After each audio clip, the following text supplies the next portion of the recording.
Let's see how this is going over here on Kick. First time using Streamlabs. Kick is not...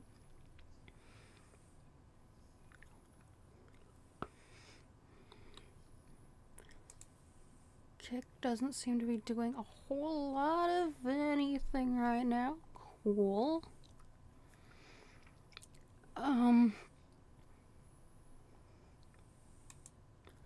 I don't even know what I'm gonna do with that. Oh god.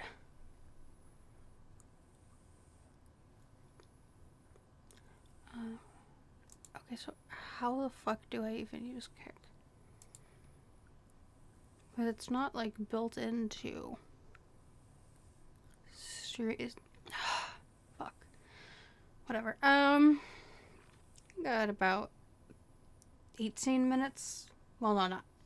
I cannot numbers right now. I can't. But let me get the game up and running.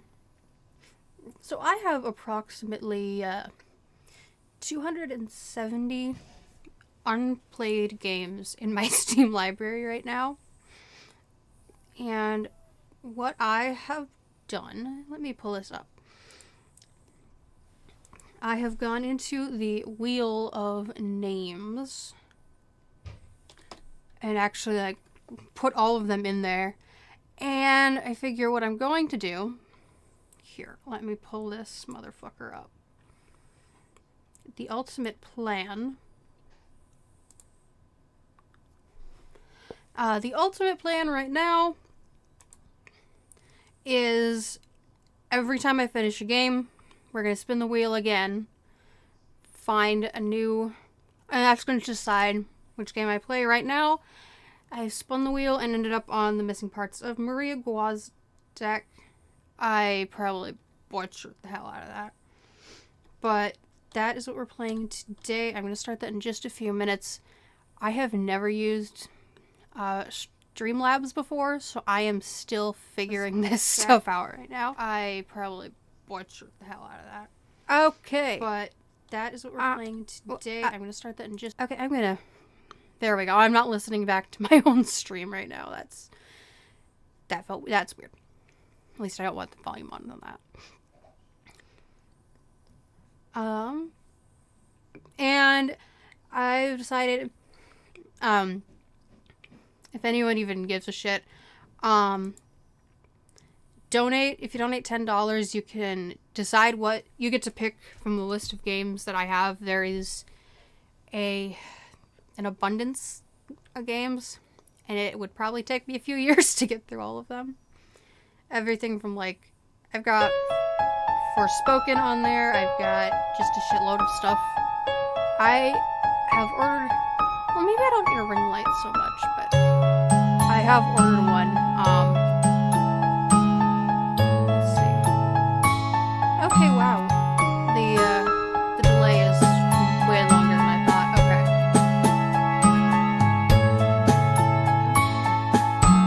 Is there a way that I can just get this to the screen? Okay, yeah, nope. I can't stand the silence. Okay, we're just gonna have noise on. Okay. You again? What do you want?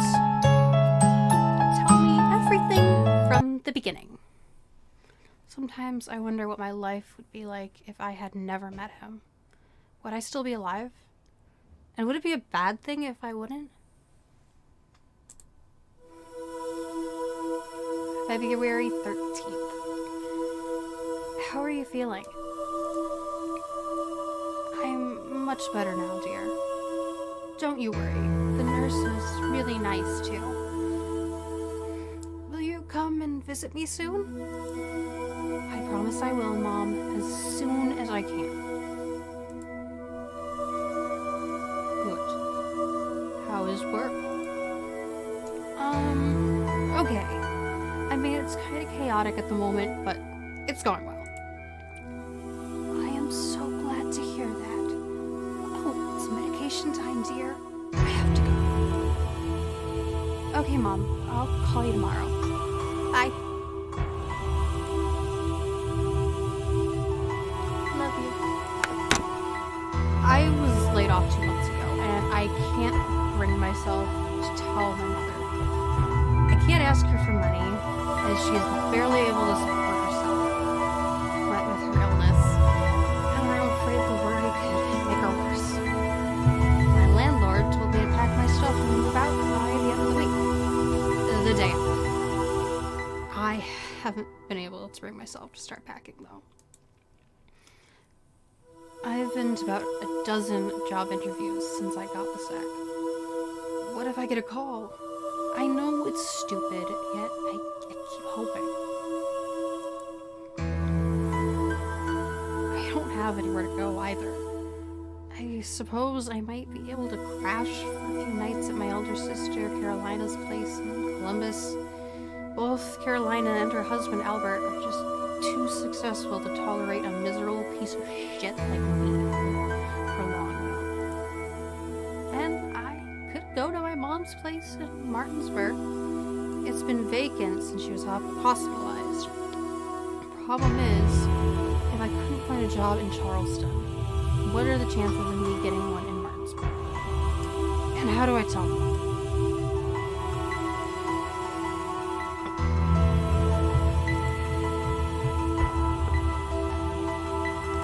Fuck. Why did it come to this? What am I supposed to do?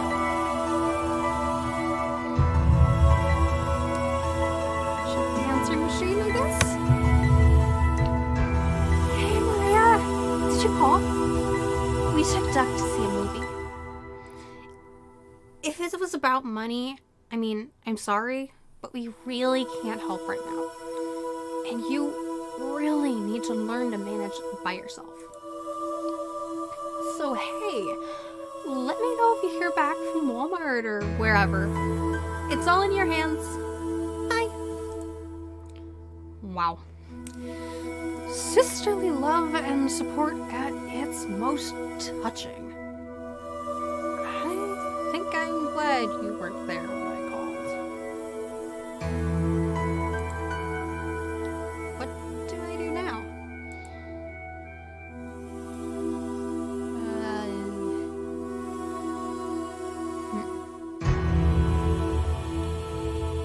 I'd probably just go outside. Not really an outdoorsy person, but I'm just feeling really jittery right now. And sorry if you hear like really loud popping. I have TMJ and it's not. However loud it sounds to you, it's even louder when it's in my own head. Not a pleasant listen. Oh, back to what we were doing. I get the feeling it wants me to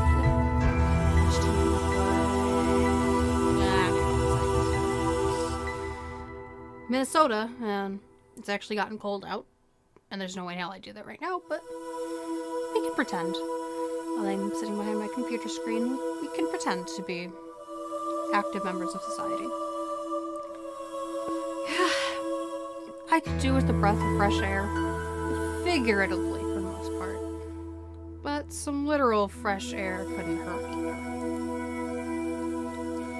I slide into my boots and put on my coat, walk out of the apartment, and take the elevator to the first floor. Outside is chilly and eerily quiet. A rumble of distant traffic from the interstate is the only reminder that there is still life in the city. One of the streetlights is flickering, plunging the already poorly lit street into darkness, before coming back on moments later. I'm not sure if I'm glad or uneasy that there are no people outside. A bit of both, perhaps.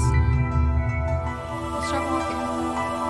No matter where, and try not to think about anything. Just observe the starless void of the night.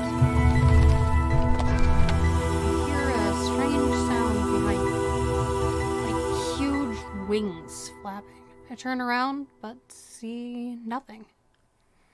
Then, when I turn back again... So, they never called you back. Where the hell did this guy come from? And Is it even a guy? Not Cyberdynamics, not London Sports, not Mendes Delivery, not even Walmart. This city just doesn't need you. Who the hell are you, and what do you want?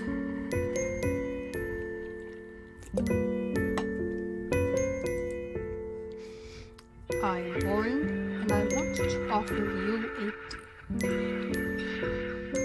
No thanks. Please find somebody else.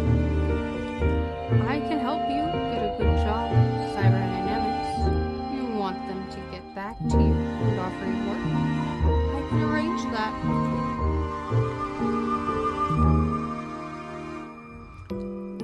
How does that deal of yours work?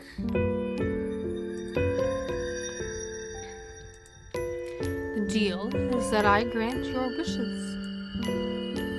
Great, now I'm talking to a freaking fairy.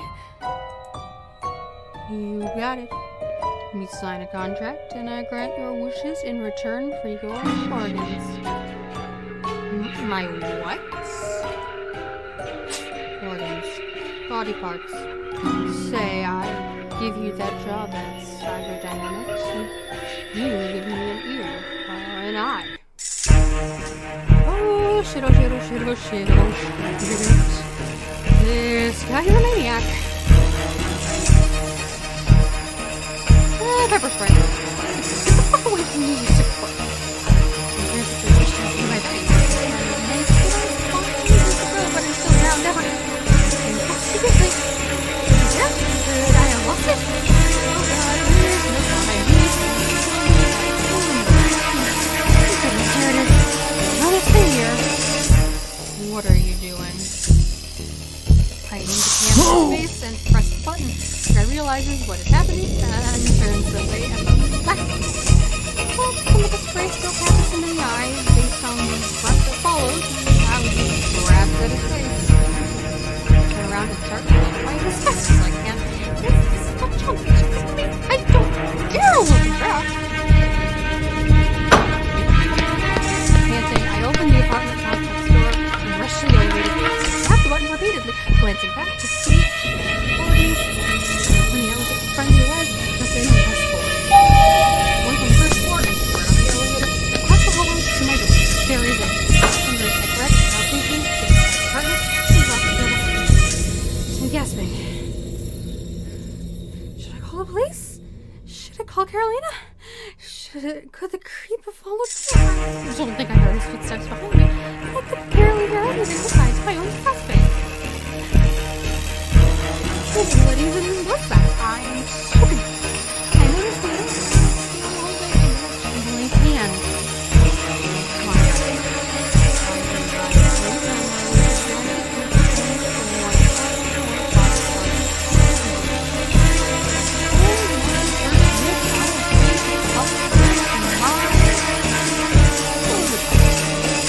Contract.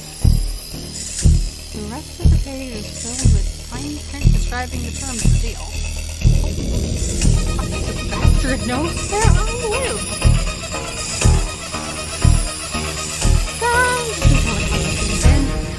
There are moments in life, in my life anyway, when you know what the sensible thing to do is, but it's just so much easier to go through it and do nothing. This is one of those moments. I'm too exhausted, not just from the running, but from life sucking so hard to even be scared anymore. If the fucker shows up and starts trying to break in, I might reconsider, but right now, I just don't care. I tear the contract in four and throw it in the bin. I really should call the police. Instead, I start crying. What have I done to deserve this? I have got no money and no job. My mother's in the hospital. My sister doesn't give a fuck about me. And El Subseco is stalking me. God, do you hear me? Why me? My whole body is shaking as I crawl into bed. I am sobbing so hard I can't breathe. This is so damn. The zipper wants to cut off my hair. Let me get the fuck home. I don't care anymore. Bury my head under the pillow and try to calm down. The sobbing is my throat is burning and I get off the bed, sit down on the floor.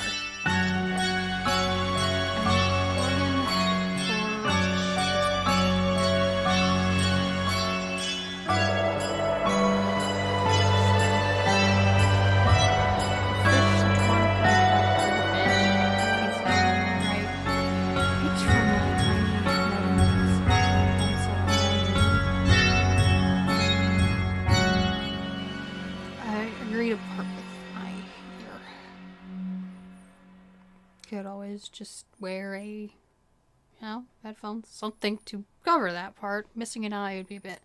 The cat Stormer would know a thing or two about that, wouldn't you, girl?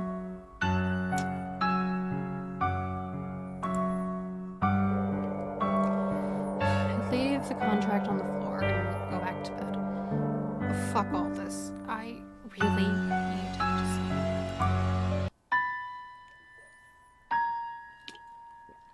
July 67th.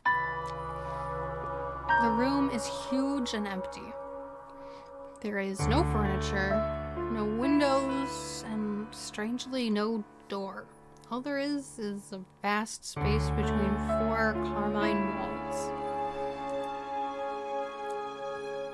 I hear what sounds like muffled voices coming from the outside.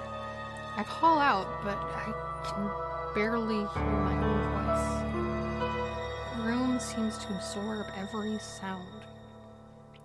My steps are silent as I move from one wall to another, looking for a way out. Suddenly I sense another presence in the room. I turn around. A figure with glowing green eyes. Before I can react, the figure reaches for my head and tears off my ear.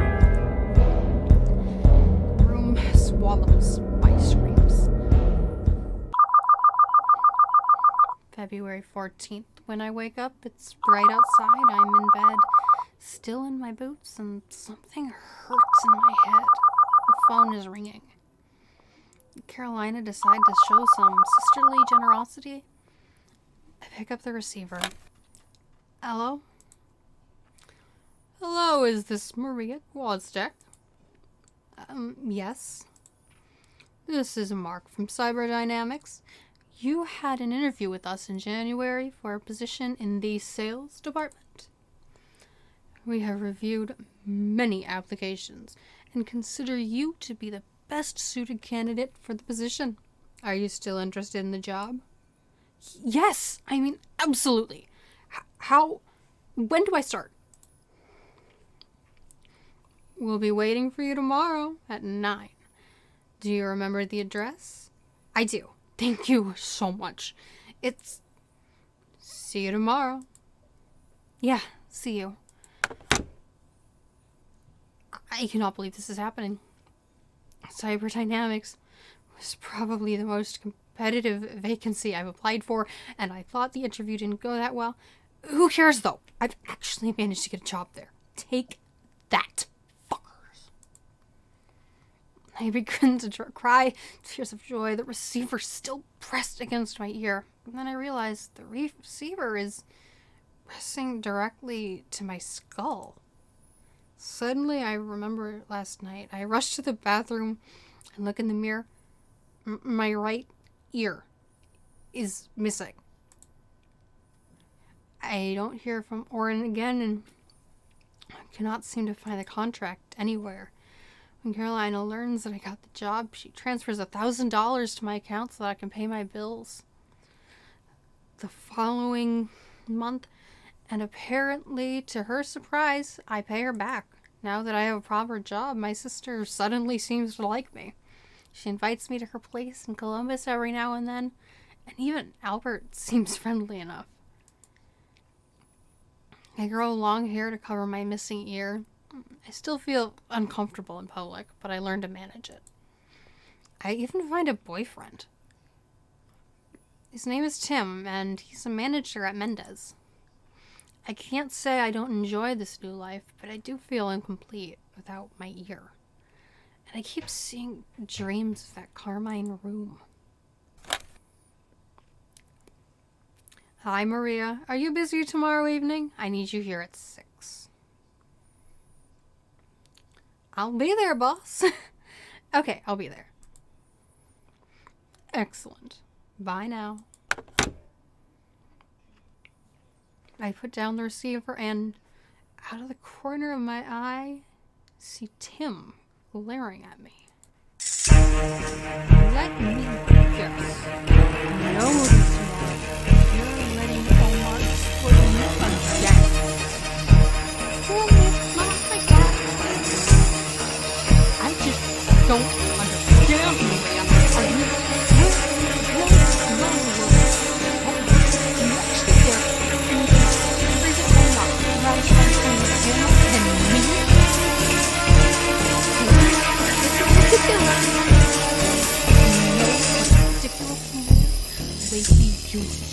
that just pisses me off, or you'll listen to anything the old fashioned. That you're completely deaf to everything else. Deaf? Are you saying this because I'm missing an ear? Oh, sorry. You're gonna play that video.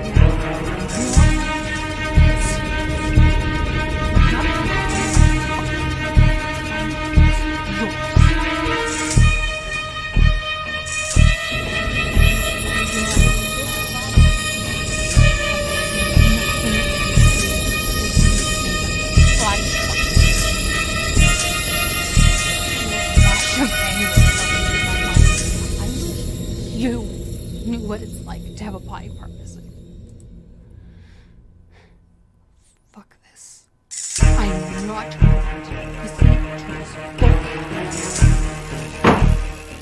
I watched him storm out of the apartment. I'm angry and desperate and confused. I don't call after him either to try to stop him or to tell him he's left behind his umbrella. I go to the kitchen and pour myself a whiskey. This should stop the shaking. Okay, I need something to do.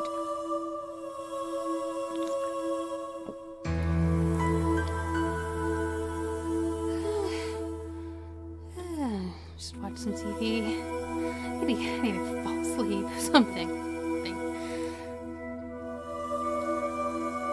I try to watch an episode of Family Guy to distract myself, but I just can't focus. Switch the news. It's the usual deal. War and terrorism and cataclysms and crises. I can't say I care much today. Neither does the music video by the Strokes have much of a soothing effect.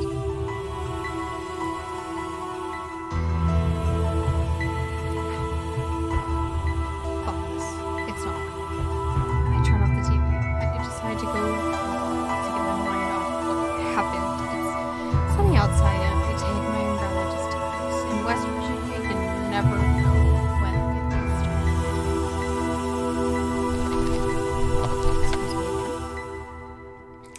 As I walk out of my apartment and turn to lock the door, I hear a strange sound coming from the elevator. I turn around. Long time no see, Maria. I instantly know who it is. What are you doing here? I'm here to fulfill your wish. You already have, and I don't have any further wishes. Someone didn't read the terms of your deal, did she? It's a lifelong contract. Every time you make a wish, I will make it come true. But I didn't make any new wishes. Just a few minutes ago, didn't you say, I wish you knew what it's like to have a body part missing? What? He can't possibly do that.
speech, Maria. In that moment, you meant it. You may deceive yourself into thinking otherwise, but I know you did. If you had it,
I don't know why my camera's doing it. It's too late now. Careful what you do.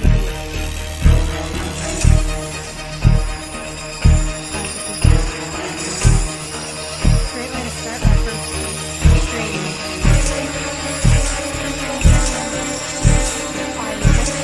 Shitty in that.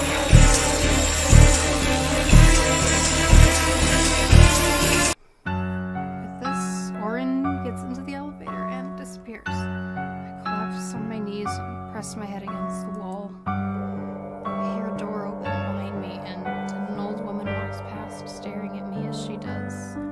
I don't care. September 28th. I downed 4 energy drinks that night to keep myself from sleep. I'm afraid of falling asleep and waking up without a limb. But even more, I don't want anything to happen to Tim. Consider calling him, but what can I say? Be careful, there is a magical creature who wants to take away one of your organs. And even if I do want it, can that really stop, Lauren? I summarize, I can't resist sleep anymore. I'm hysteria. I thought crying, but I still paused.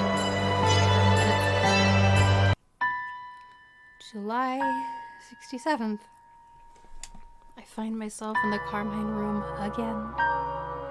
It seems to have gotten bigger. There is still no door to be found. I notice something on the opposite wall. A window. This could be my way out. I rush to the window. My steps are, as always, soundless. But when I get close, I realize it is only a painting. In the painting, a group of children are playing on a seashore under a bright blue sky. Could there be something behind the painting? I carefully remove the frame from the wall and discover a big square hole it conceals. Suddenly, a long black arm ejects from the hole. Scream! Apple wave the arms. So long and so fast. Perhaps my blanket starts pulling at it with immense force, tearing it off my body. I feel my tendons snap.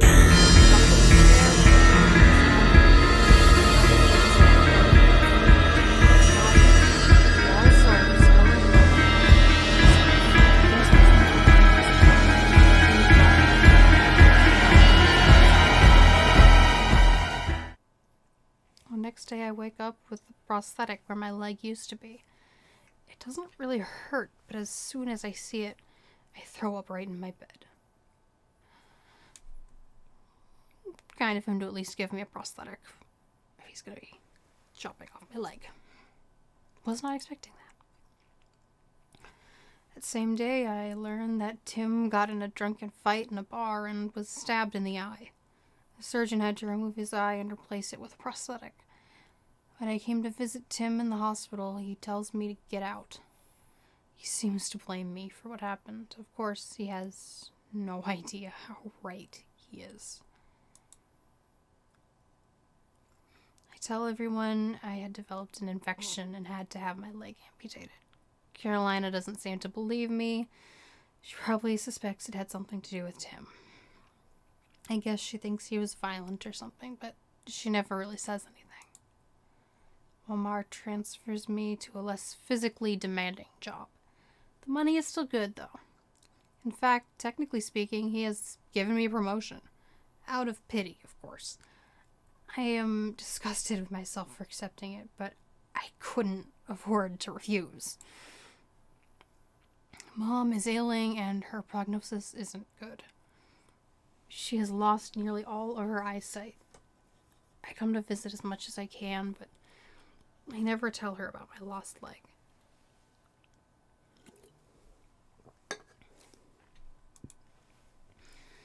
I start avoiding people, limiting my social interactions to my family and my workplace. I feel exposed with my prosthetic even though I learned to camouflage it well. I almost cherish my phantom pains as they remind me of the time I was more complete. Oh, whoops. Nightmares of the Carmine room become more frequent. There is never a way out. Maria, what took you so long? Hey, Carolina. There were no taxis for whatever reason, so I had to walk.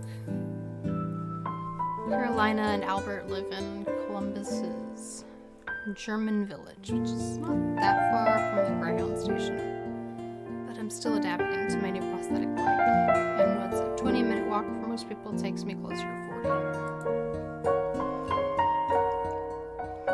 It took me even longer today due to the bad phantom pains I've had since this morning. I try to hide it though. Oh, sweetie, you should have called me. Albert would have picked you up. I'm so glad you're here. I'm still getting used to the sweetie. Hey, Maria. Thanks for coming. Hey, Albert. Thanks for inviting me. No problem. Sorry, I better not leave the stove for long. Albert disappears into the kitchen. So, how's Mom doing? I went to Martinsburg to visit Mom yesterday. I see. I'll go see her next week. Where's Duck? So where's the birthday boy? He's in the living room playing in his Nintendo. Will you keep him company there for a few minutes while we finish up in the kitchen? My friends will be here soon. You'll save me from them then? I promise. It's Duck's 6th birthday today, and he's having a party. Carolina has invited me, even though she knows I'm terrible with kids. I guess it's just because I haven't visited her for a while. She asks me to stay the night, as I usually do when I come over. I walk into the living room. Duck notices me and pauses his game. Hey there, Duck. Happy birthday. Hey, Maria. Did you bring me a present? Sure did. But you'll have to wait for the party to start to find out what it is. Okay. Dad told me to start to think of a wish to make. Did you think of one? Chose the most important. What's your most important wish? Duck is blissfully unaware of how uncomfortable of a territory this is for me. I don't know, Duck. I have too many. But if you had only one you could ask for, what would it be? It's hard to say off the top of my head. I need to think about it. Come on, everybody has a wish. Tell me yours, please. It's my birthday. Duck's always like this. Whenever things don't go his way, he makes a scene. He may be right, though. I can't run away from my wishes forever. Or can I? There are so many things I want to happen, but am I willing to pay the price? What's your number one wish?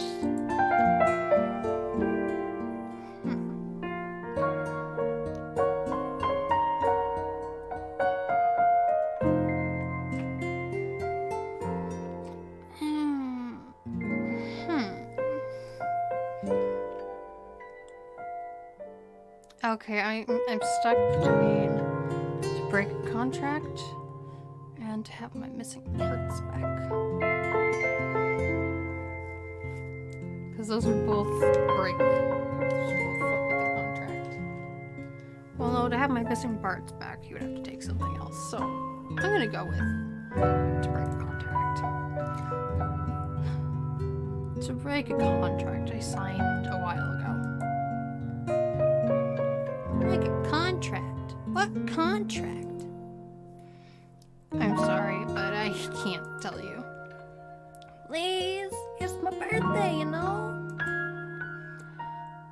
I'll tell you later, okay? It's some really boring legal stuff. Okay.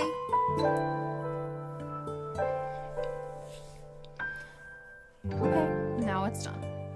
I made another wish despite promising myself never to do that again. And I know what's going to follow. I wonder if Oren has followed me to Ohio, or if he will wait for me to return to West Virginia. Mountain Mama, country road. We chat with Duck a little more. Just before we run out of things to talk about, two of his friends arrive. Their mothers join Albert and Carolina in the kitchen, and I decide to follow suit. Before that, I need to use the bathroom. I slowly walk to the bathroom. My phantom leg makes walking an ordeal, but I've learned to manage.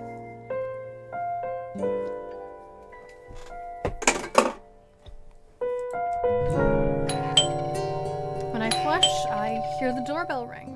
Another one of Duck's friends must have arrived. I wash my hands, then lean against the wall for a few moments. The phantom leg is killing me. Just another moment. Okay, I walk out of the bathroom. Hi, Maria. Jesus Christ, is it? Who else would it be? So, you want to get out of your contract, eh? Yes. Well, I'm sure you didn't read the terms, but there is actually an option to cancel. What do I have to do? Serve me.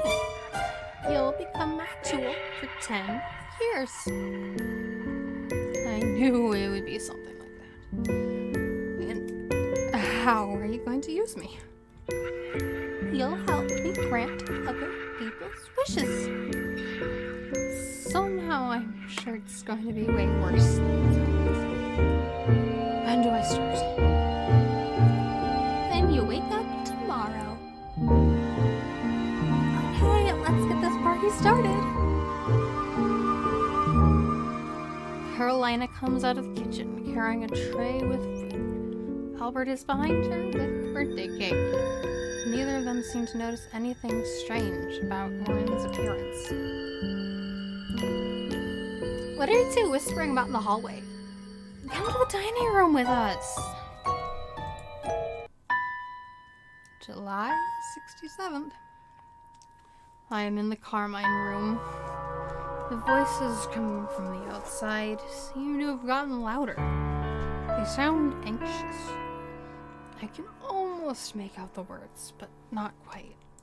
I look around, and to my disbelief, I notice a door in the corner. The door is ajar, and I see light coming from the outside.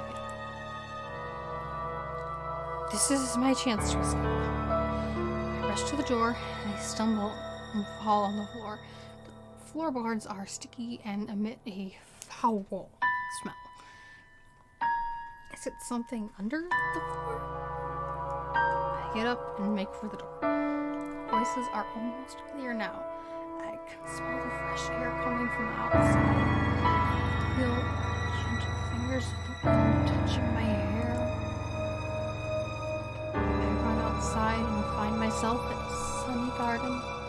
There are dozens of people here, speaking in a language I do not understand. They do not seem to notice my presence. I walk past them, absorbing the sun and letting the wind caress my face. I smell the ocean breeze in the distance, and I know that this is where I am headed. At the gates of the garden, a dark figure with emerald eyes is waiting for me. It seems to be grinning.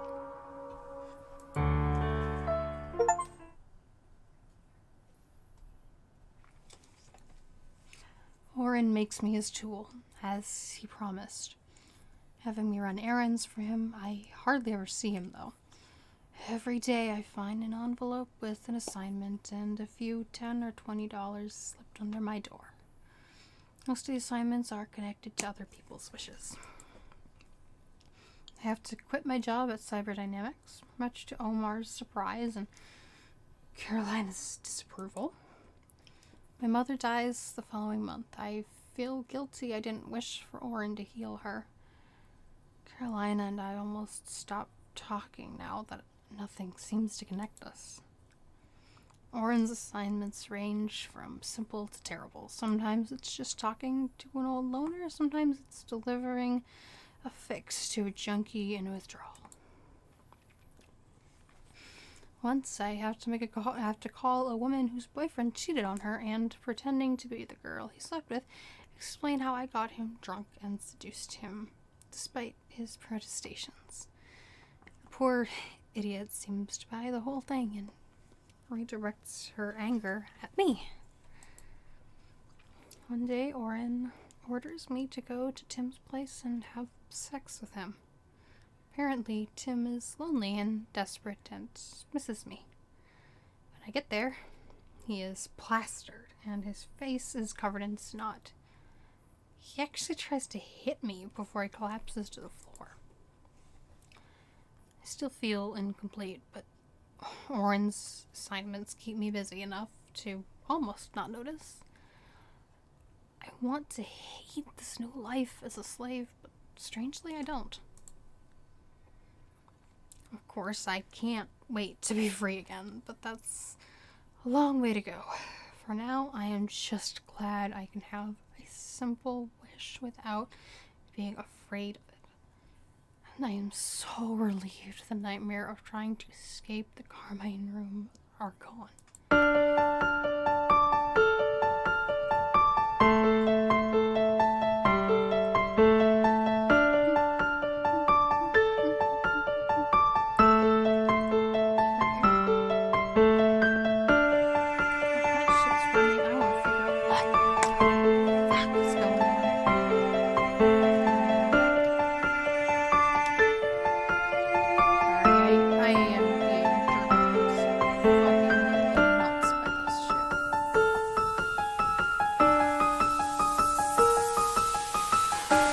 I've never done this shit before. Okay.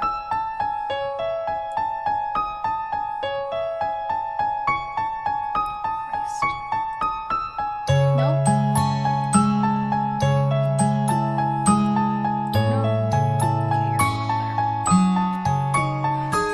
Okay, you're not there. Devices.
Oh!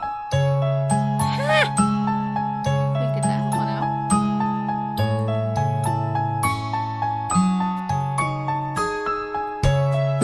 Okay, tell me everything from the beginning.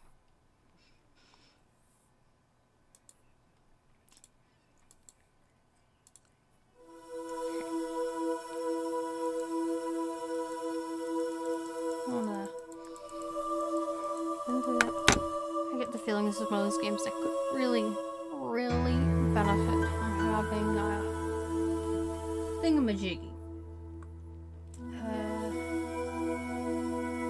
God, my brain is not on. A thingamajiggy. I want to say a map. God, it's the thing that the nonary games have. You know, where it's got like the branch out does the thing. Where like you make a different choice and you don't have to go through like the same stuff over and over again. You can just like, make that choice and then jump down to the thing that it unlocks.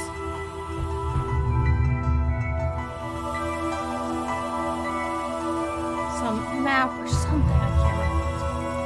Now it's fun.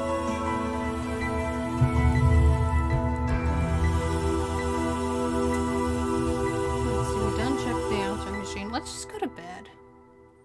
We're gonna go to bed.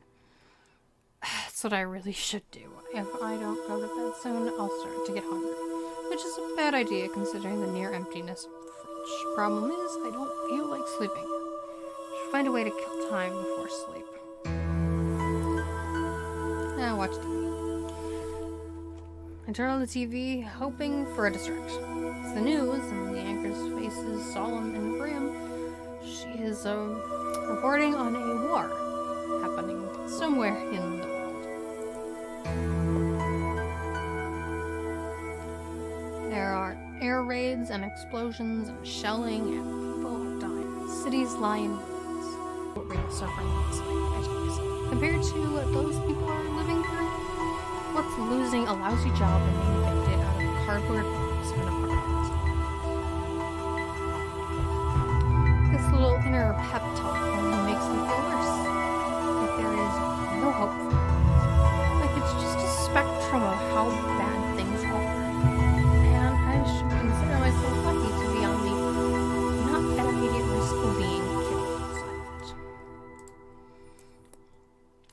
What do I do now? Go outside. Yeah, I could do with a breath of fresh air figure. Okay, we done that part already.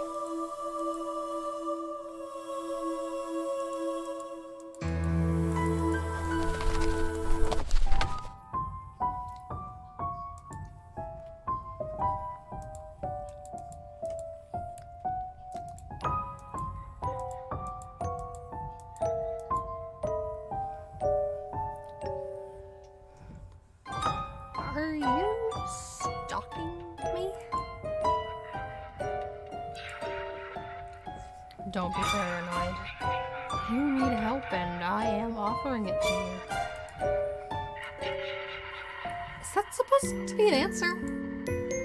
Listen, you have no job, you're nearly out of money, and you'll soon have nowhere to go. And I'm offering you a deal that you should want. Okay, I know I'm gonna get asking, but how does this deal of yours? Good. Now you want to hear this.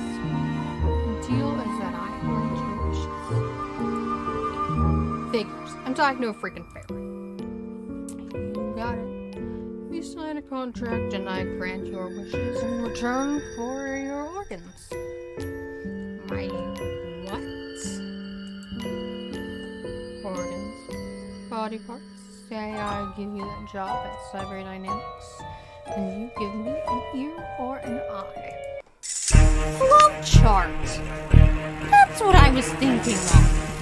A flowchart. Gain the benefits of a flowchart.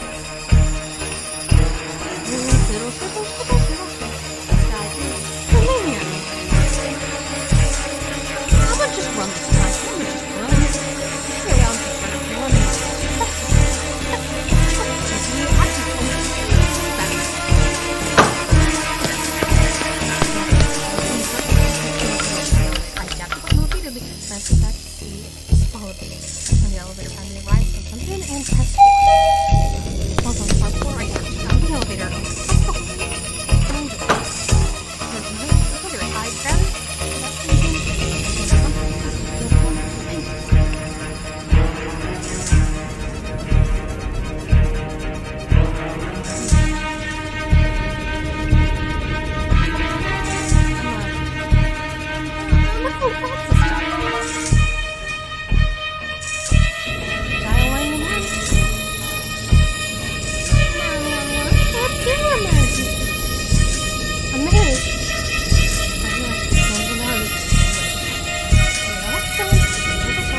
man is following me. He knows where I live. He has threatened to remove my organs.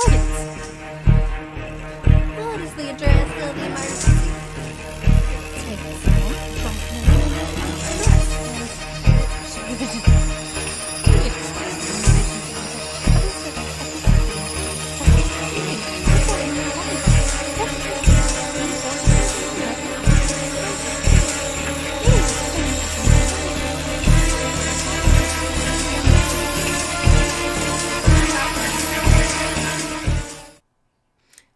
Okay, an officer has been dispatched to your address. Please wait for their arrival and do not open the door until you have confirmed their identity. Thanks. As I put down the receiver, I realized the dispatcher was saying something else just before I hung up. I slouched against the wall and wait, listening for any noises coming from the shared corridor. For a while, there are none, and I find myself hoping that no one comes. Eventually, I hear footsteps. Well, this could be one of two things. I feel in my bag for the mace. Police department. This isn't the sicko's voice. I sigh with relief as I open the door.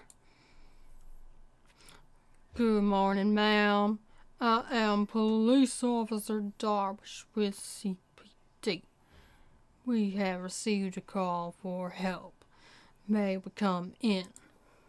I don't know why I keep going southern on this. I just do. I'm a goddamn Minnesotan. Why am I going southern with these voices? We? Me, I'm a partner. Hello. Oh, shit. He's with the police. He's just standing through this officer. He goes into the floor, and for a moment, I could stare at each other, unable to move or speak.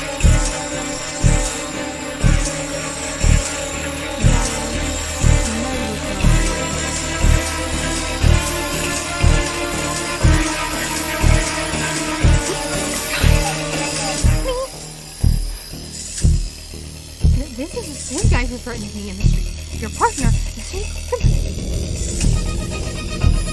I don't know what I expected after saying that.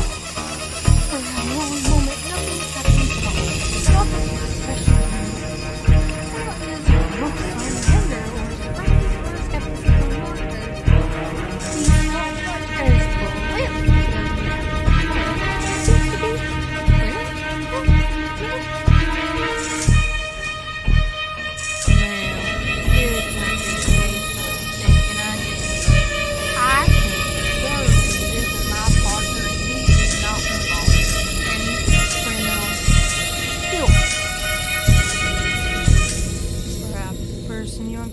happen to look like me.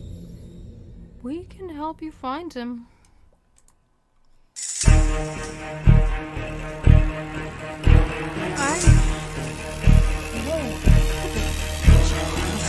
When?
Contract, slowly and pointedly, flashes me another grin, then his partner follows him in the hallway, and I close the door. When the elevator closes its doors and starts moving, I collapse into a heap on the floor. I feel my anger seep away, giving way to an oppressive headache. I'm too tired to even attempt to process what just happened. Instead, I break down in tears. What have I done to deserve this? I got no money and no job. My mother's in the hospital. My sister doesn't give a fuck about me. And now some sicko is talking to me. God, do you hear me? Why me?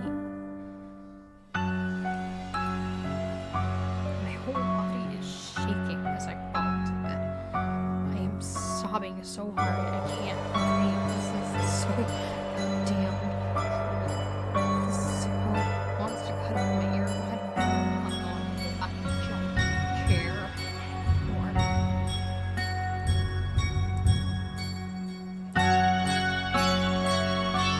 I bury my head under the pillow and try to calm down. Sobbing just won't go away. Throat is burning, head is throbbing, and my body feels drained and stressed.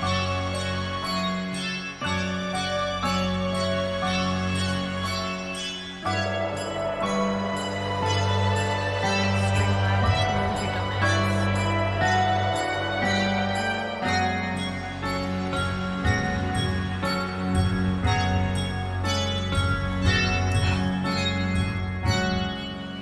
I bury my head under the pillow and oh, I said that already.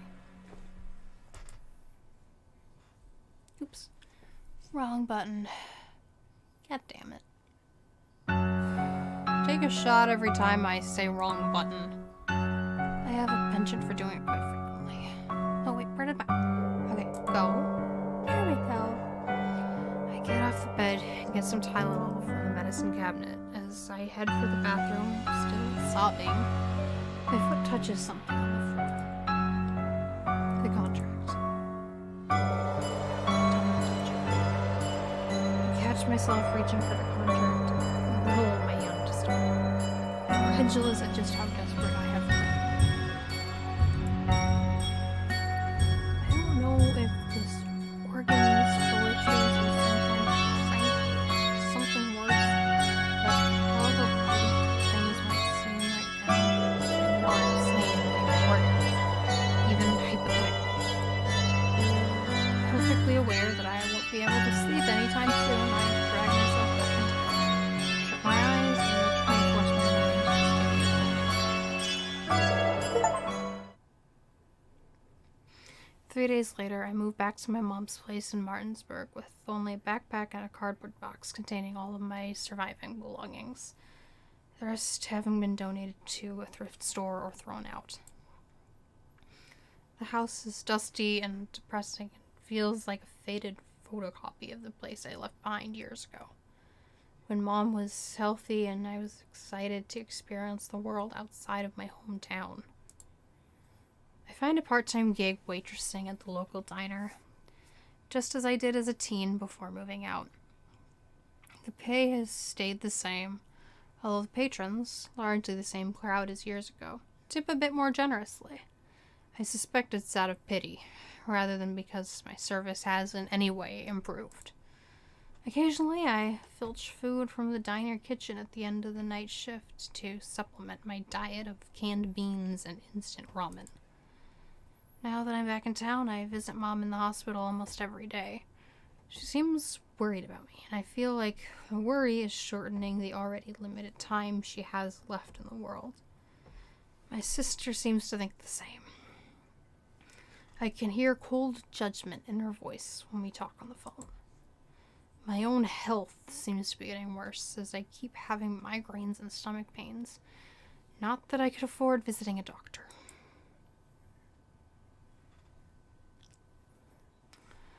I feel increasingly detached from the world. Like the reality around me is a really boring hallucination. Sometimes I think back to the bizarre events of that night in Charleston, Although now the strange man, what was his name? And his contract seem, too, like a memory of a fever dream. I wonder what would have happened if I'd agreed to his offer. Would they have found my body in a ditch the day after? Or would things actually be better than they are now? I guess I'll never know.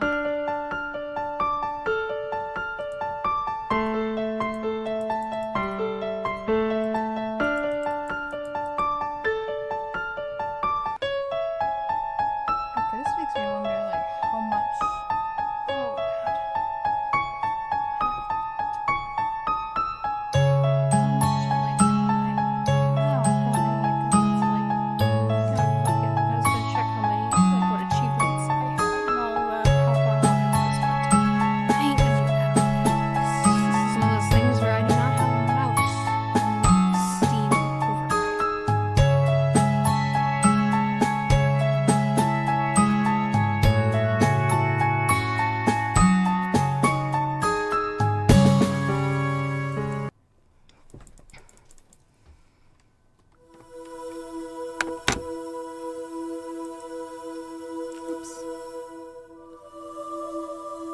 Check the answering machine again.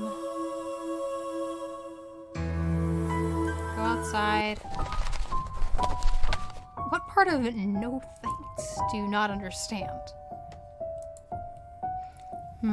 Maybe the part where you are out of a job and about to be evicted. But you are still refusing an offer to help. Genuine offers of help rarely come from creepy strangers in the street at 9 p.m. This one does, except for the creepy part. Also, what I'm offering you is a deal. So I'm not exactly doing it for charity. Okay, I think I'm going to regret asking, but how does this deal of yours work? Now, on to your regret. The deal that I grant is that I grant your wishes. Okay, back to this.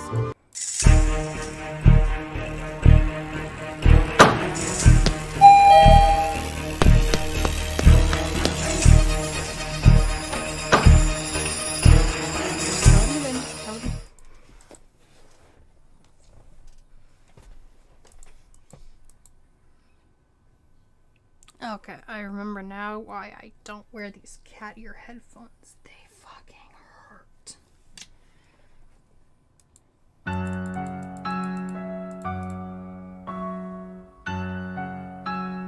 Fuck, listen.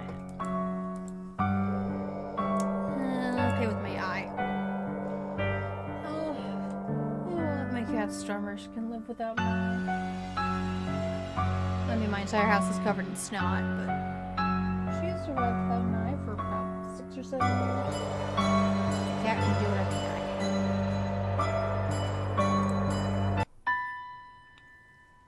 The room is huge and empty. There's no furniture, no windows, and strangely, no door.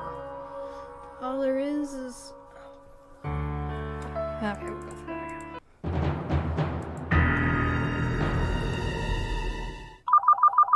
When I wake up, it's bright outside. I'm in bed, still in my boots, and something hurts in my head.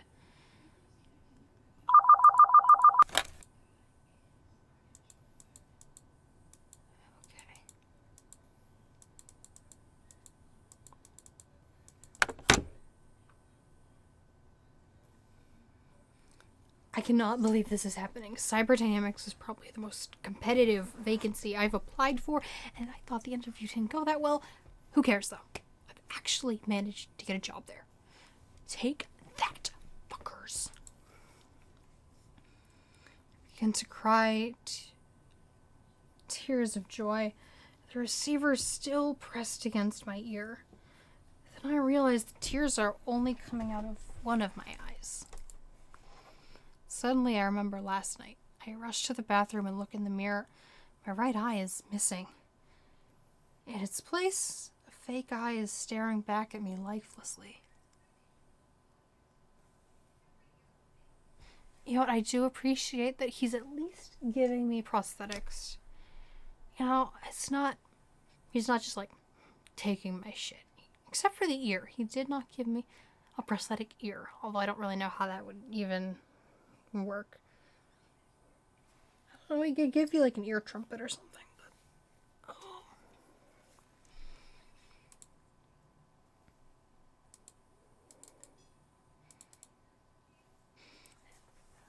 Okay.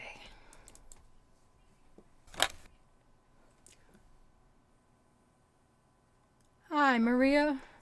Okay. Actually, tomorrow evening is tricky. Those glasses. Oh god, that reminds me of Kingsman. Kingsman, the Golden Circle. Oh god. The glasses. Tomorrow evening, it might be a bit tricky actually. Tim and I have planned. Look, this is really important. Teresa broke her leg and there is no one else to stand in for. You'll be doing me a favor. Okay, I'll be there. Excellent. Bye now.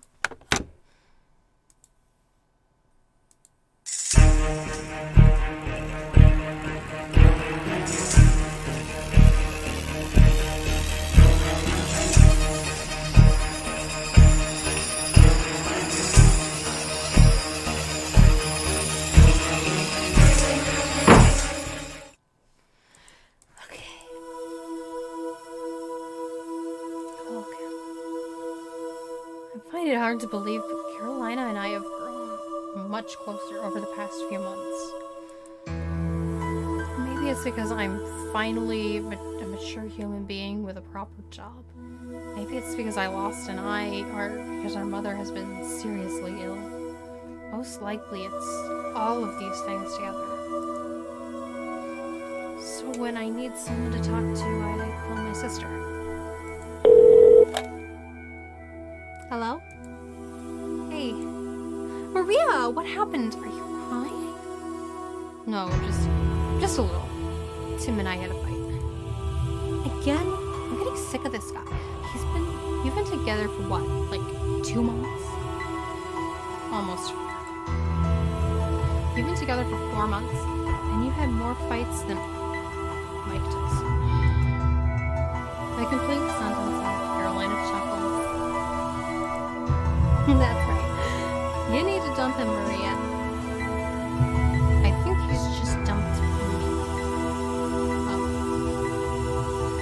Tim got mad because Omar asked me to do a shift tomorrow, and I agreed. He said some mean things that I took personally, and he just left. Jesus, Maria. I just wish she could understand what it feels like. He's an asshole. Listen, it's really for the best that... Oh, Maria, can I call you back later? Albert's calling from work. I'll call you back, okay? Yeah, sure. Thanks for listening. You're always welcome. Bye-bye. I decided to go for a walk to get my mind off what happened. It's sunny outside, but I take an umbrella just in case. In West Virginia, mountain mama, take me home.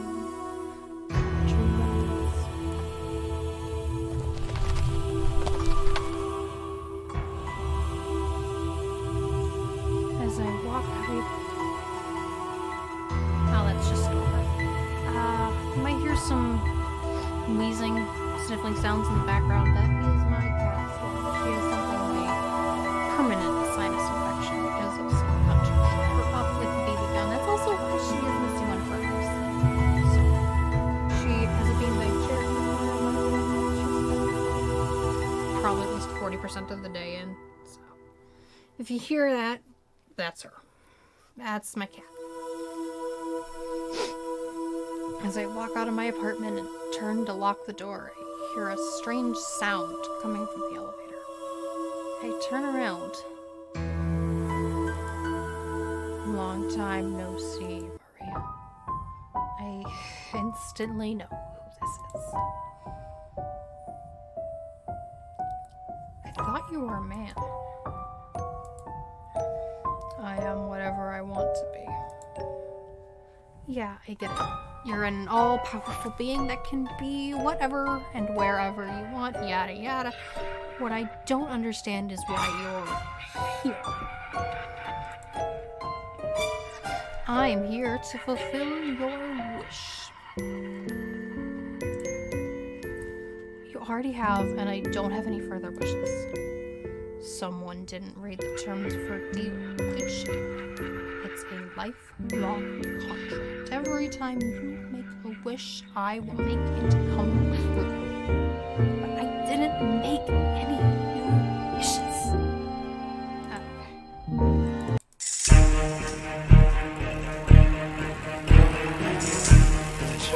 You can't do this! It is my obligation. You return my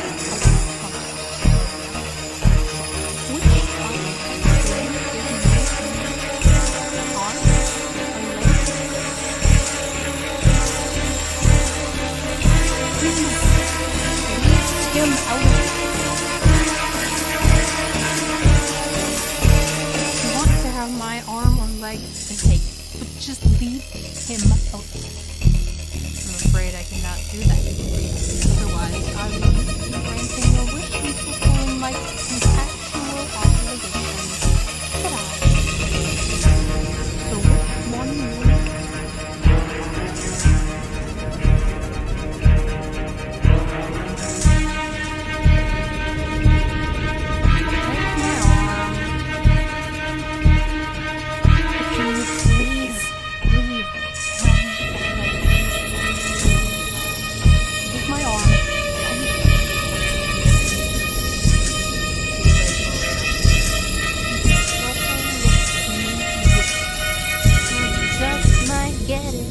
Just might get it.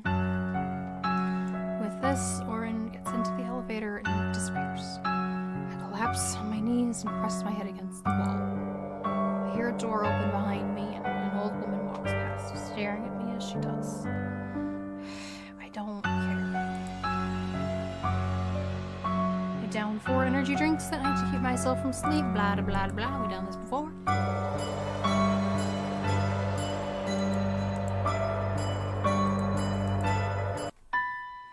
July 67th. I find myself in the Carmine room again. It seems to have gotten bigger. There is still no door to be found. Okay.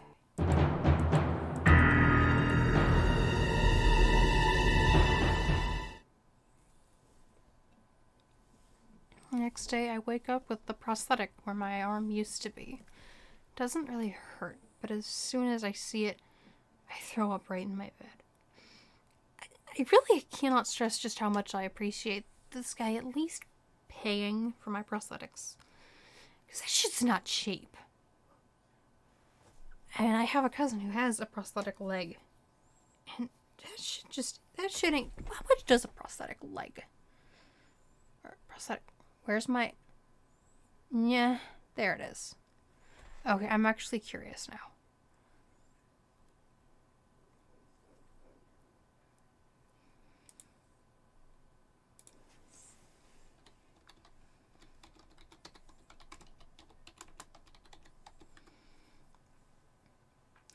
Yeah. Generally, you can expect to pay around $5,000 for a cosmetic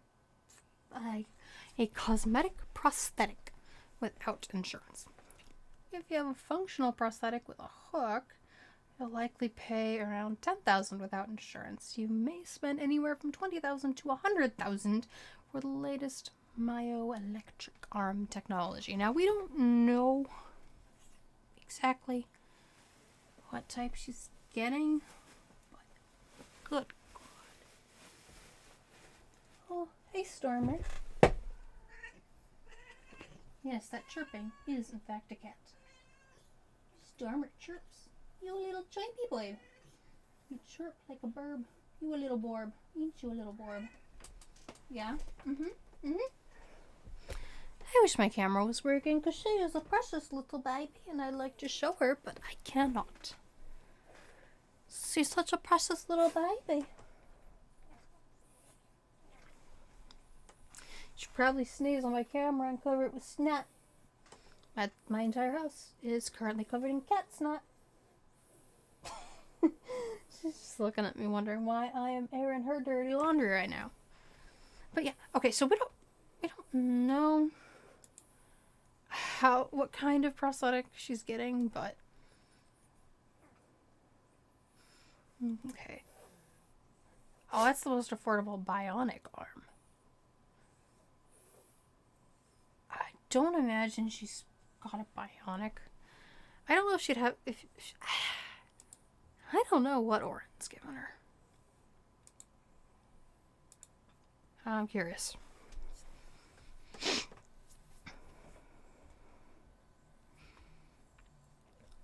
Oh, we're both missing eyes now. I wonder, are we missing an eye on the same side? Or is it on opposite sides? Together, could we make one full pair of eyes? Like, if I have a left eye and a right eye, he has a right eye? Oh, we could get matching glass eyes. Oh.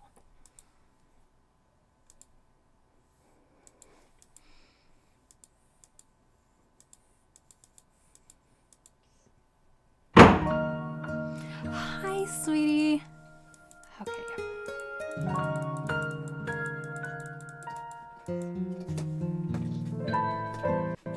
And that is Stormer chewing on a cardboard box, as she loves to do.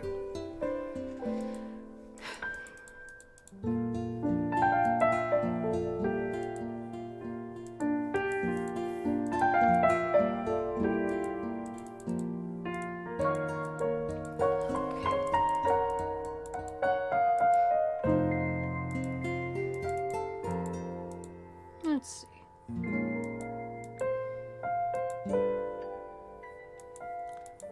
Okay, maybe I'll make the altruistic wish.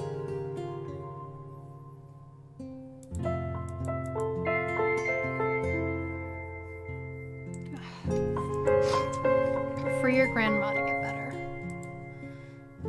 Yeah, I wish Grandma would get better too. Yeah.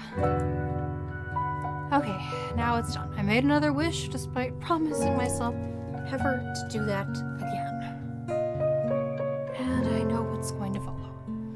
I wonder if Oren has followed me to Ohio, or if he will wait for me to return to West Virginia.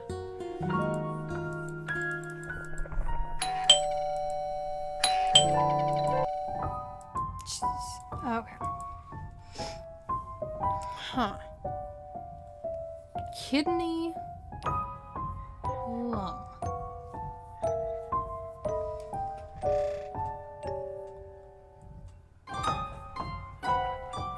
Kidney, lung.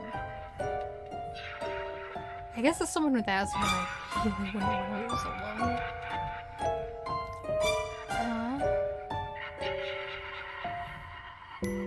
I'll go with a kidney. I don't really drink. I don't drink. That affects the kidneys, right? Drinking affects the kidneys. Yeah, because those are like what cleans out the health stuff, isn't it? Take my kidney. But you really heal my mother? Of course. Have I ever let you down? Fuck you, Lauren. Okay, let's get the party started. Carolina comes out of the kitchen carrying a tray with food. Albert is behind her and with the birthday cake. Neither of them seem to notice anything strange about Oren's presence. What are you two whispering about in the hallway? Come to the dining room with us.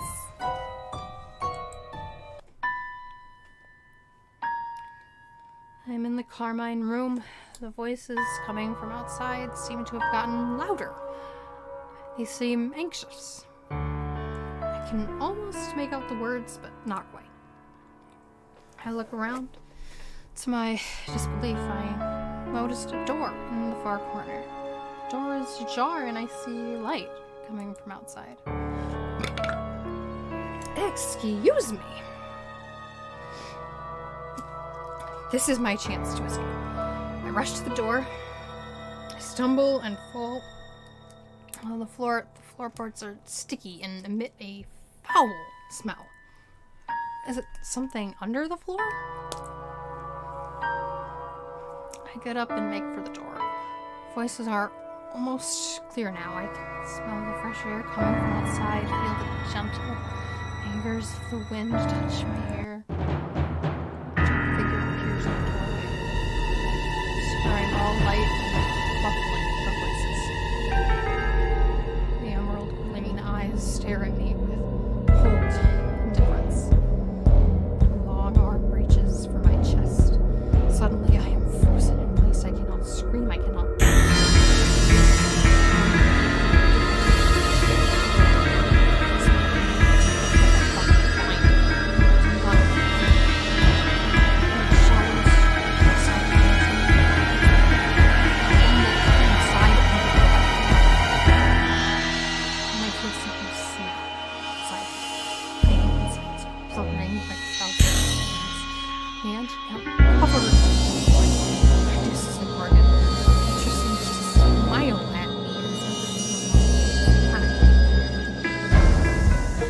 Up in the early hours of the morning, the phantom arm is gone. I feel a strange hollowness inside. I go to the hospital later that day, and the doctor confirms one of my kidneys is missing. She assures me that this does not pose a threat to my life and seems to believe I was born that way. Indeed, the missing kidney has little effect on my life. I follow a stricter diet, but other than that, my life does not change much. I do feel painfully incomplete, however. My mother recovers and moves back to her home in Martinsburg. I come to visit every weekend and help her with the chores. Carolina and I are not as close anymore. We talk on the phone every now and then, but I hardly ever visit her in Columbus. I immerse in my work at Cyberdynamics, and my efforts are rewarded with another promotion. I find myself in charge of the sales division. I don't particularly enjoy having to be around so many people, but I try to do my best. And Omar seems to appreciate my effort. Stormer, what are you doing? You're chomping on a doll box, aren't you?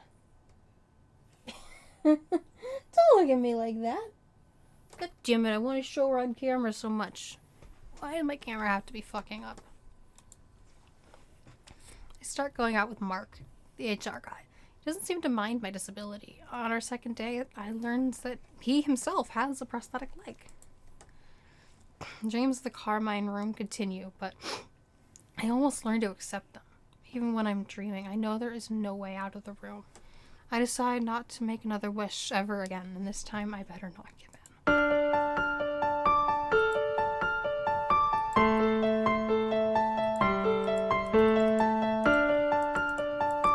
This looks like it might be something we're able to finish, like, in one stream. That would be pretty cool, actually. Let's see.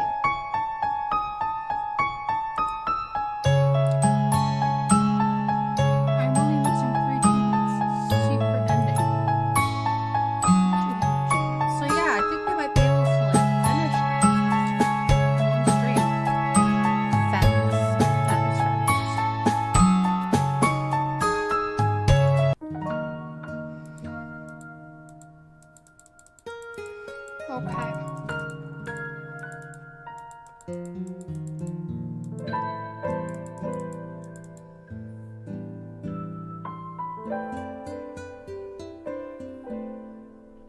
Let's see, I want to have my missing parts back. To have my missing parts back. I thought you'd say that. Would be nice if it came true. Thanks, I guess. Okay, now it's done. I made another wish despite promising myself never to do that again. And I know what's going to follow.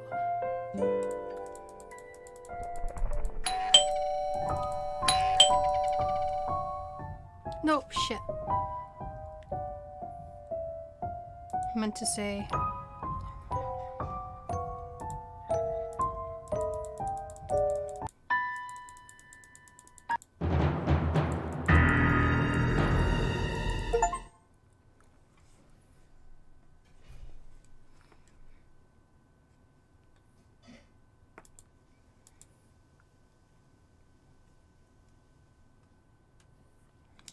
Instead, missing kidney has little effect on my life. I have to follow a stricter diet, but other than that, my life does not change much. I do feel painfully incomplete, however. I'm glad to have my eye and arm back, but they feel fake somehow. Like incredibly realistic prosthetics. My mother dies the following month. I feel guilt. I didn't wish for Oren to heal her.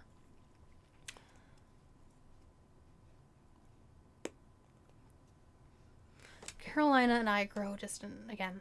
My sister does seem wary of me, and does not seem to believe my explanation that my eye and arm have been restored thanks to cutting-edge experimental surgery. I'm sure she has some crazy theory of her own, but it certainly can't beat the insane reality of my situation. I run into Tim in the street one day. He is drunk and disheveled as hell, and his remaining eye is bloodshot and slides over me unrecognizingly.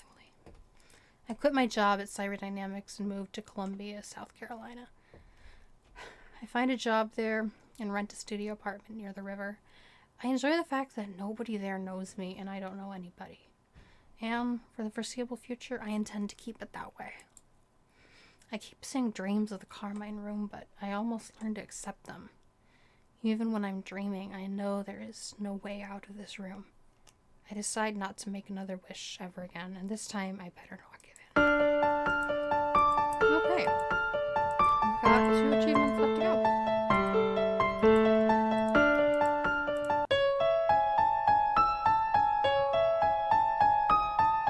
Now, if I give it I want to try this again.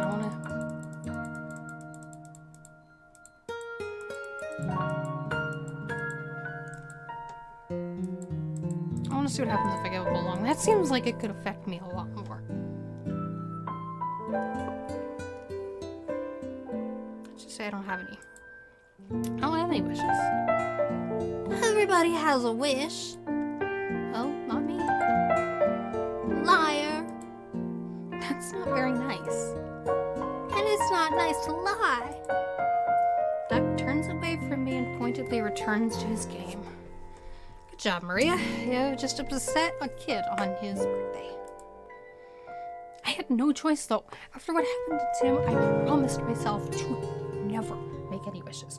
Not say them out loud, and if I could help it, to not even make wishes in my mind. Whatever happens, I will not let Oren have any more of my body parts. I don't know what Oren uses them for, but I'll have to find another supply. I'm sure he has plenty, and I will live my life as best I can with what I have, what is left of me. Soon, 2 of Duck's friends arrive. Their mothers join Albert and Caroline in the kitchen, and I decide to follow suit. When the party starts, I try to ignore Duck's bitter glances. I am in the Carmine room. The voices coming from the outside seems to have gotten louder. They sound anxious. I can almost make out the words, but not quite. I look around. To my disbelief, I notice a door in the far corner.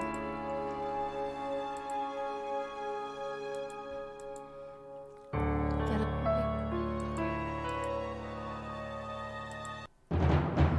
People start turning to face me. Their faces are blank. I mean nothing but the eyes, unblinking eyes. The people surround me. I consider retreating into the Carmine room, but it is too late. Several of them have blocked my path. The silent circle around me gets tighter.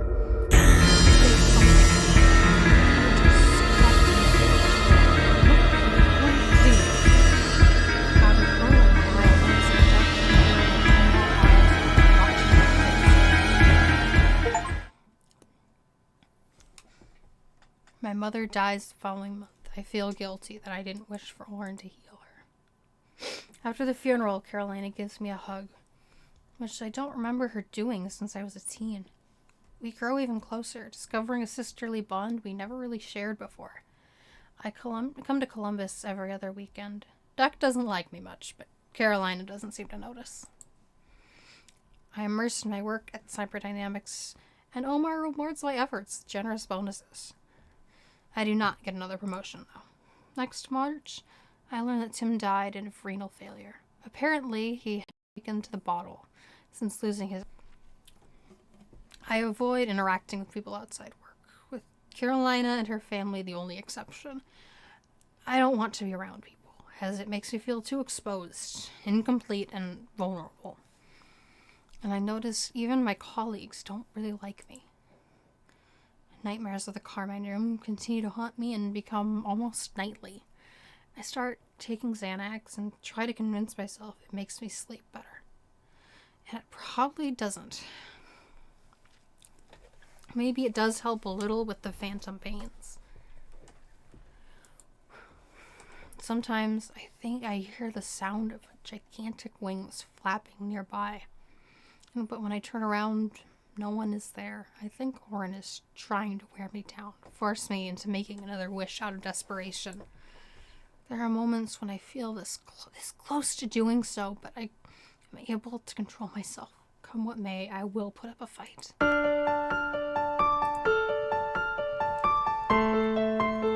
Okay.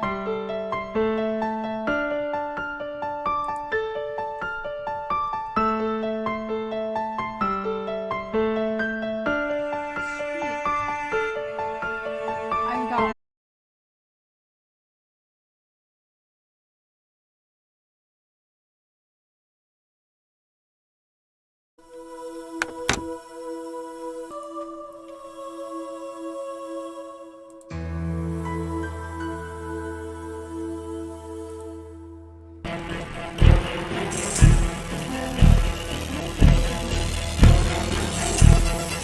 I'll run away. Wrong button.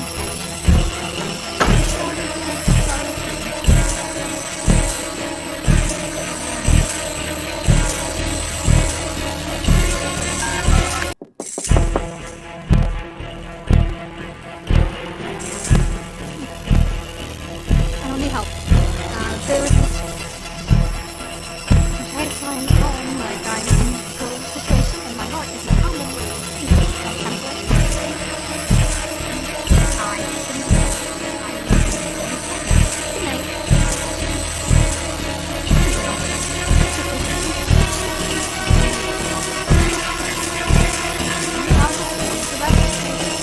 The other man. Oren. Well, in that case, he will go to the he refrains from calling unless you are certain. Because the last part is whole matter of fact.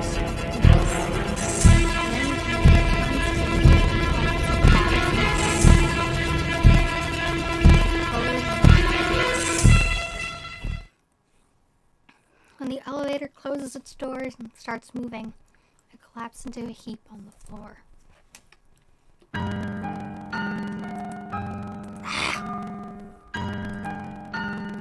Bargain for a wish, you say. I lift the contract from the floor, grab a pencil from my tiny writing desk, and write in... pardon my ear.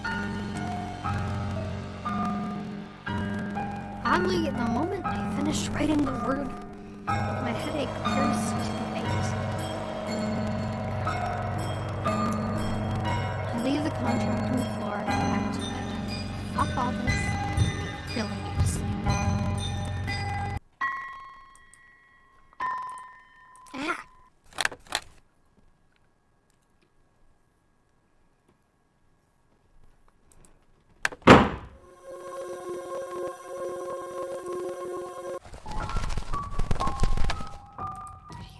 What are you doing here? I'm here to fulfill your wish. Okay. And get back.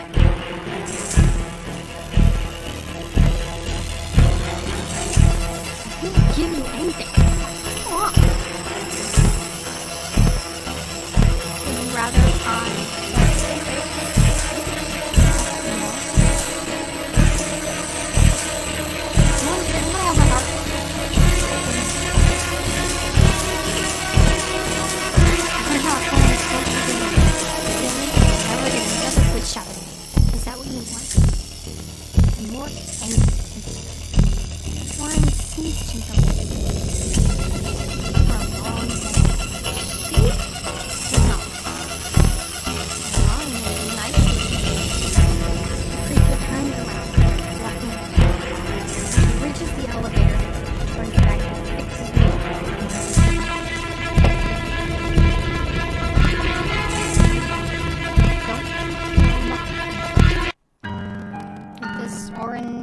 Elevator and disappears.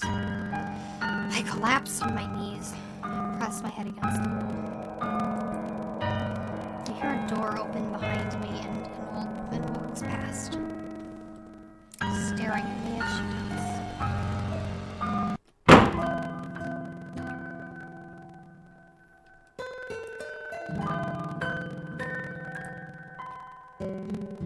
There, I haven't done that one. Can I help in the kitchen? Thanks, Maria, but we're almost done anyway. Why don't you take a seat in the living room and chat with Duck? His friends should be here any minute.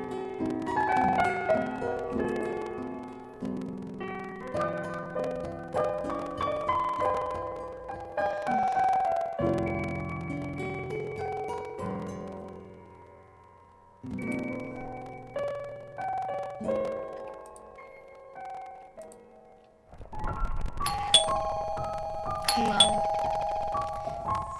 Take my lung, but will you really heal my mother? Of course. Have I ever let you down? Fuck you, Orin.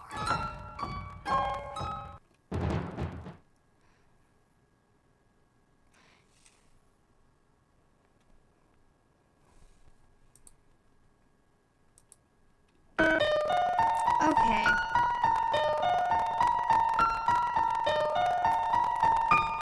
Now, okay, I'm gonna have to look this up and see how to get the secret ending because I'm really not entirely sure.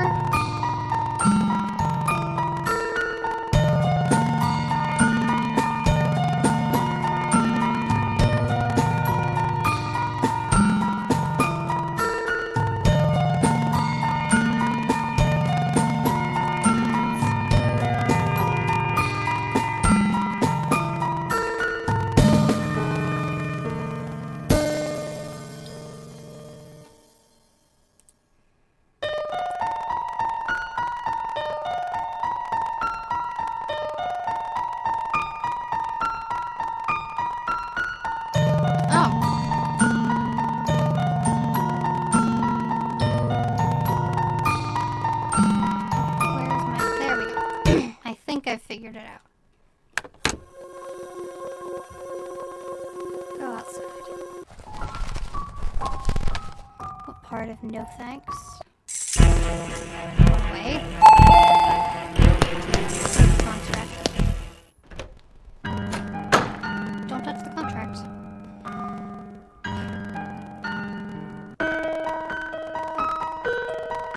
Is that the name? Okay.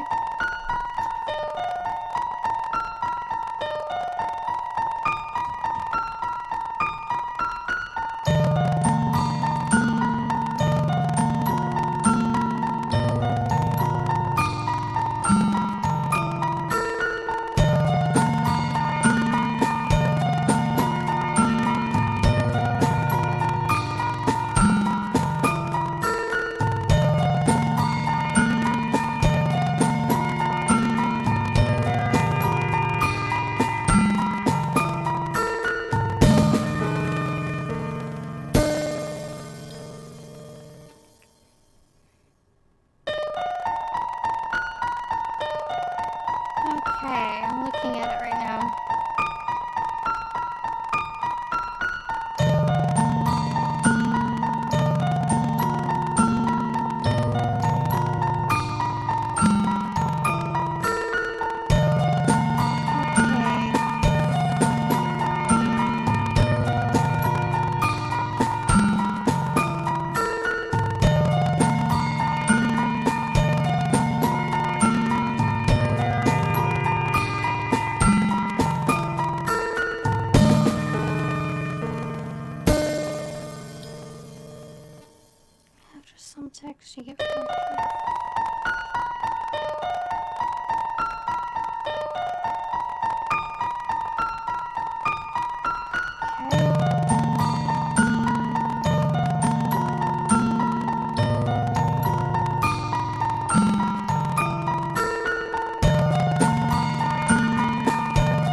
This is the guy who threatened you.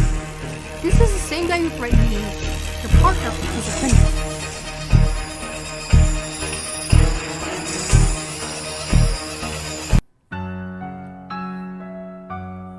Okay, sign the contract.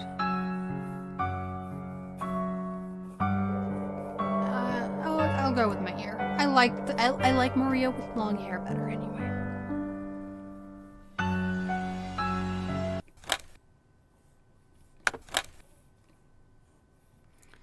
Actually, tomorrow evening is tricky. Might be a bit tricky, actually. Tim and I have planned... Look, this is really important. Teresa broke her leg and there is no one else to stand in for her.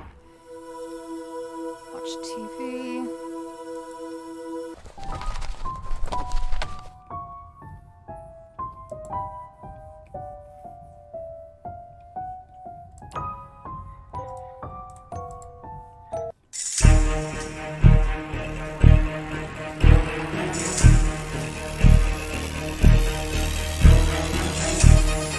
I won't give you anything.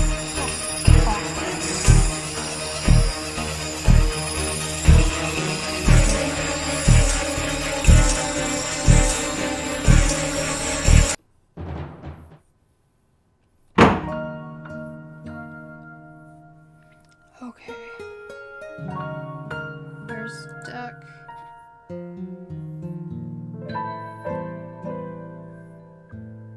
Oh! So, I wish for a creature that calls itself Orin to die. Cease to exist. Be gone from the face of the earth. Your wish is for someone to die? Yes, Duck.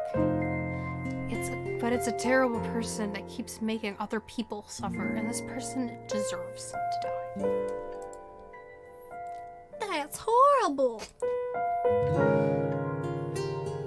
Duck runs off to the kitchen, presumably to tell me. Well done, Maria! Even as I'm cursing myself for upsetting Duck on his birthday, I realize the truth of what I said to him. I have more hate for Orin than I thought myself capable of having for anything in the world. It's not just about taking people's organs, it's the manipulativeness, that smug grin, the sadistic need to subjugate someone who has already lost a part of themselves. Even if I have to sacrifice another organ to do it, getting rid of Orin once and for all would be worth it. I hear footsteps approaching the living room, and I brace myself for Carolina's wrath. Maria, we need to talk. Orin's voice is unusually quiet, even when he looks like a little boy. All I can feel when I look at him is intense loathing. What's there to talk about? I made a wish. You, as you once pointed out to me, are contractually obligated to fulfill it. I can even tell you what my payment will be. Take my kidney. So take my kidney and get on with it. Maria, you don't understand.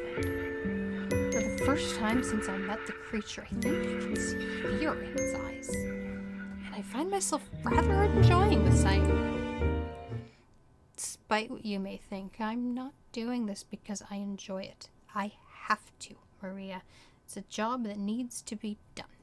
I didn't choose it, but it found me. And now I must do it. Do you understand? Even if I disappear, the job will still need doing. If I don't do it, someone else will. Killing me won't solve your problems. Now that Orin looks scared, pleading with me, I can almost feel pity for the creature. Almost. Spare me the bullshit, Orin. I made a simple wish, and I expect you to fulfill it. I wish that no one will ever see you again. I wish you were gone, dead. You don't deserve to exist, so fucking stop existing. What on earth is going on in here? Carolina burst into the room, teary-eyed. listening to her sigh, I realized I was speaking louder than I intended. Over her.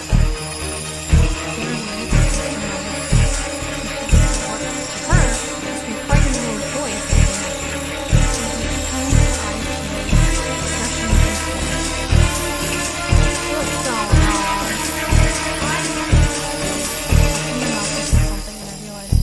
Growing panic. There is nothing I can't say to explain. I pushed past Caroline and Albert into the hallway, grabbed my coat, and outside. Walking briskly through the great station, trying to put on my By the time I get off the bus in Charleston, I've almost stopped crying. However close Carolina and I may have become, I know there is no recovering from what happened today. Was it even worth it? Will the wish actually come true, or will the creature squirm its way out, citing some small print on the contract? Does I get to keep my kidney? I try to distract myself, but my thoughts keep pivoting back to the scene in Carolina's living room. I stop at the liquor store before heading back to the park. At night, I find myself in the Carmine room again.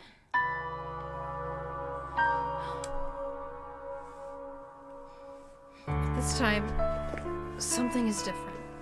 I sense a dark, cold presence somewhere near, but it does not scare me. Somehow I feel that it does not intend to go after me. I also see a door, which I don't think was there before. I try the handle, only to discover it's locked, yet I'm inexplicably confident I can find the key somewhere in the room. When I turn to look for it, I notice a desk standing in the corner of the room. How could I have overlooked it before?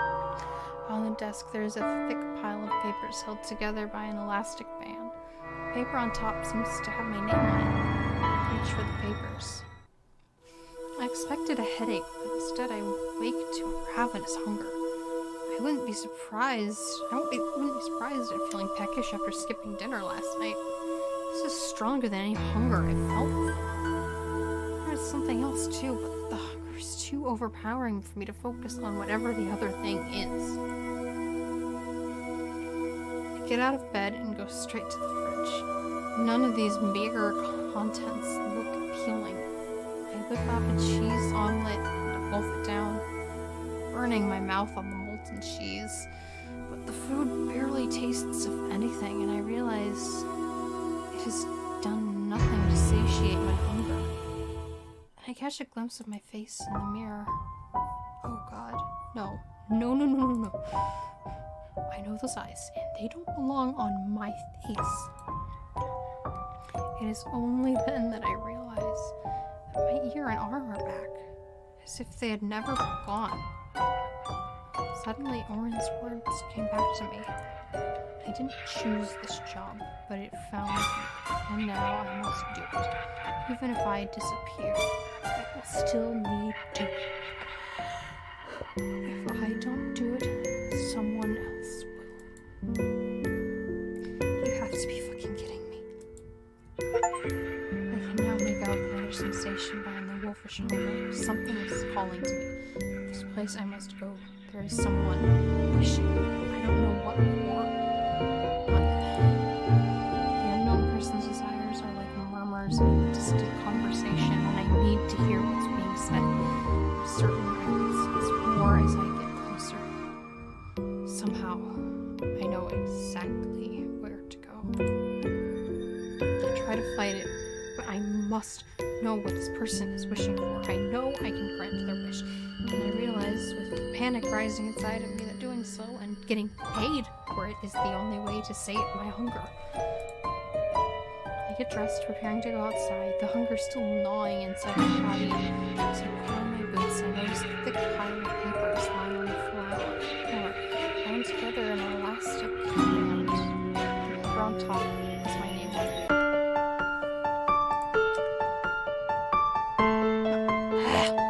Well, it seems like we are done. Excuse me.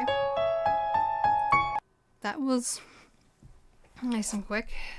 About 2 hours. And let's see what the Wheel of Games picks today. Or for tomorrow, I guess.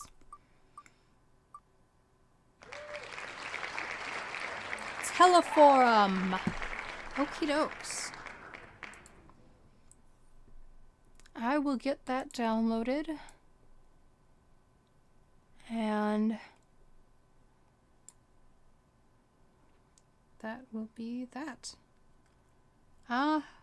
Hopefully I can get my camera to stop being a dick.